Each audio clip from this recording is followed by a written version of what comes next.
I always believed that monsters needed permission, that they couldn't cross a door unless you invited them inside. I was wrong. Some of them don't ask. They wait. For me, it all started with the knocking. Three slow knocks. Deliberate, always at the same time. 13:17, yeah, I am. The first time it happened, I jolted awake, heart pounding against my rib. I lay there, straining my ears, listening to the dead silence of my apartment. It had to be a dream, right? Or maybe the old building groaning. I rolled over and tried to go back to sleep. The second night, it happened again. Knock, knock, knock, same rhythm, same time, 3:17 a.m.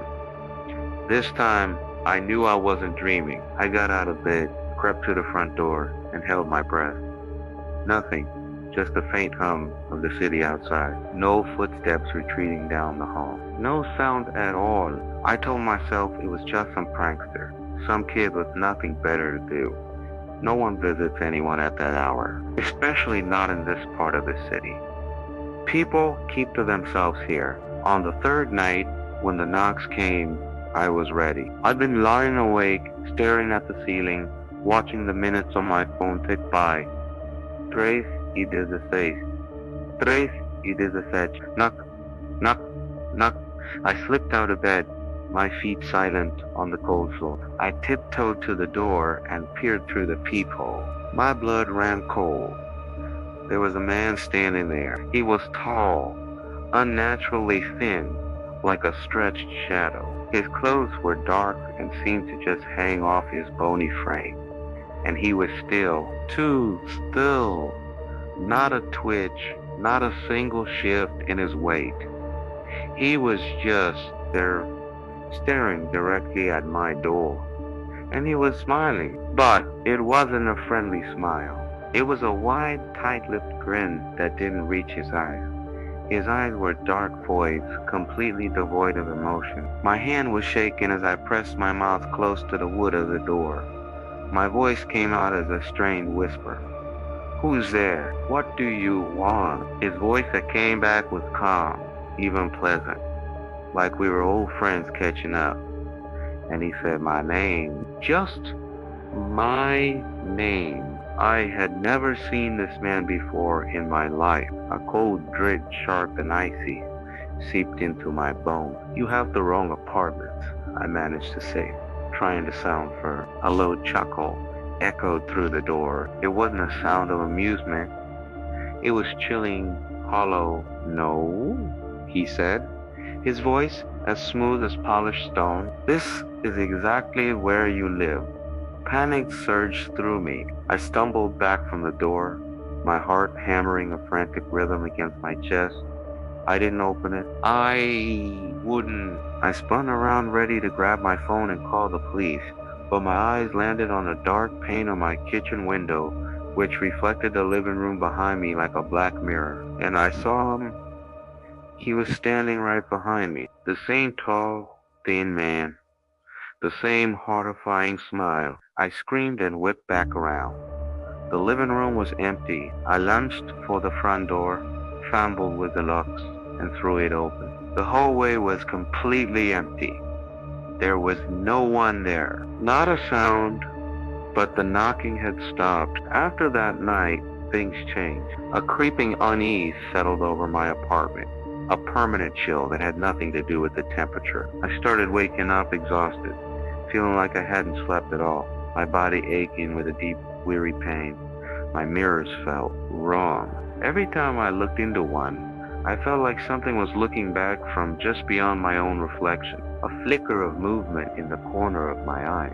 A shadow that lingered a second too long after I turned away. And every night, at exactly 3:17 a.m., I'd wake up, not to knocking anymore, but to the soft scuff of footsteps in the hallway outside. They'd approach my door, slowed down, and then stopped, right in front of my door. I'd lie there, paralyzed, waiting for a knock that never came. Just the oppressive silence of something waiting on the other side. I began to notice something else, something far more disturbing. In photos I took on my phone, in the reflection of a shop window as I walked by, in the dark glass of my powered-off TV screen. He was there, the man from the hallway, always in the background, always distant, partially obscured, and always smiling that same terrible, predatory smile. I tried to leave. I packed a bag, my hands trembling so hard I could barely zip it shut. I needed to get out of this apartment, out of this city. I called the elevator, the door sliding open with a tired groan. As I stepped inside, my eyes met my own reflection in the polished steel of the elevator wall. And he was there, standing right behind me, so close I could almost feel his cold breath on the back of my neck.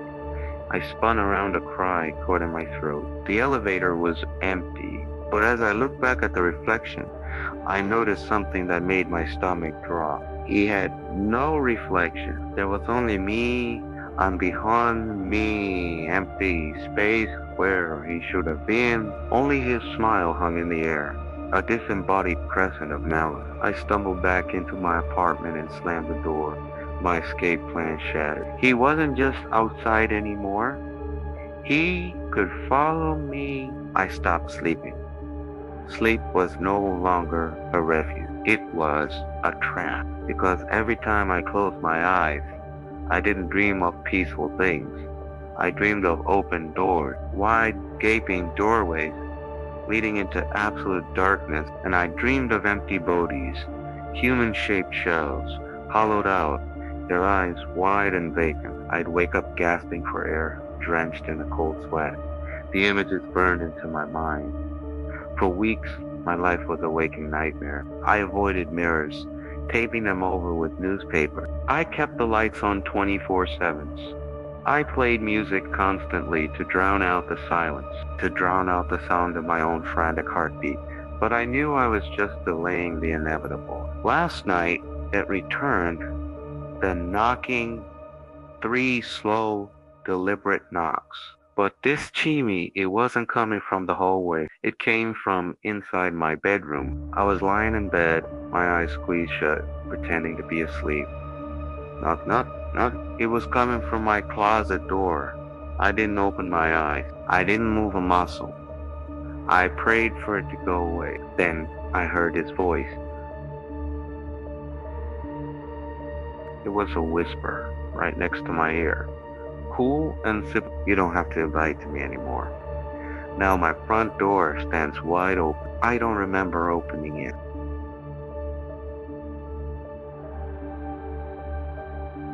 And in their place, in every reflective surface, I see him, but he's not behind me anymore. He's looking back at me, wearing my face, and I finally understand the terrible, simple truth. He was never trying to get into my house. He was trying to get into me. And tonight, at 3:17 a.m., I'm going to find out what he turned me into.